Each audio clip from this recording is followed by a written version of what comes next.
And today we're going to be taking a look at Dirty Pair.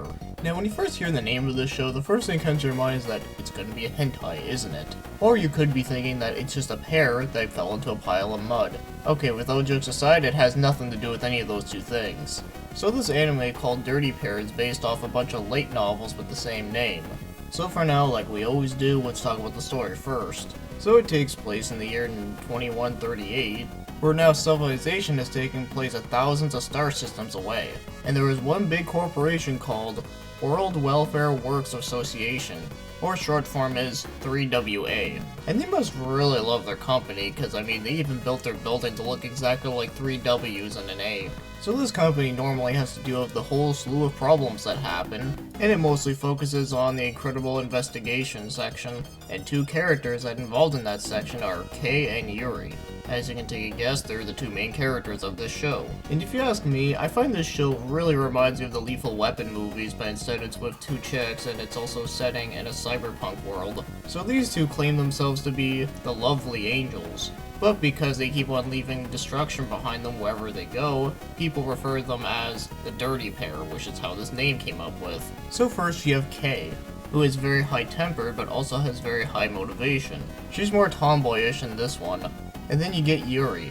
I'd say she's more girly girl considering that she's always fixing up her hair all the time, and whenever she's not in the traditional outfit, she's always wearing some kind of dress. And then you have Mugi, who is pretty much a giant ass cat who looks more like a bear. He's pretty much their pet who just helps out whenever they can, and those are the three most important characters that you see the most. So that being said, the show is actually pretty damn basic. I mean, usually it's just like something terrible happens, they just happen to go and fix the problem somehow, and then, well, day is done. But I will have to say that at least this show is not boring, because it's actually pretty damn funny at times. Not only are the two characters of polar opposites who usually like to fight each other at times, but they always seem to flirt around with a lot of random dudes in the most weirdest ways possible. Those are some things that do make this show to be pretty fun. So even with the basic premise, it's at least fun enough. So with that being said, that's the basic story that you got with this one, so let's take a look at other things.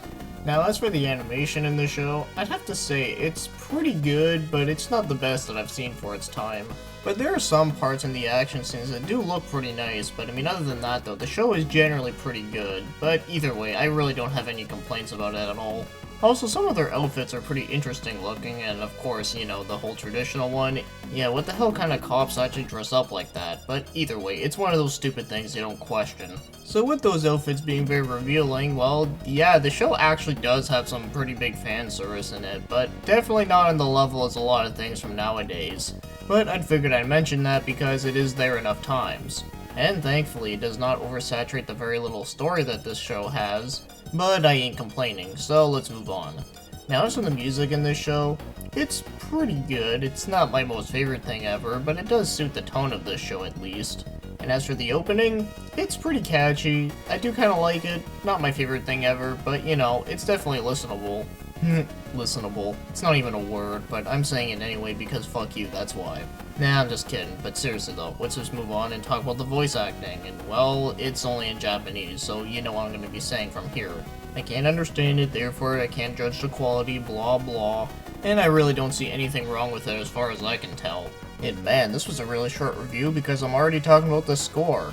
But that's what happens when I talk about an anime that is pretty basic. So if I were to rate this one, I'd have to give it a 7 out of 10.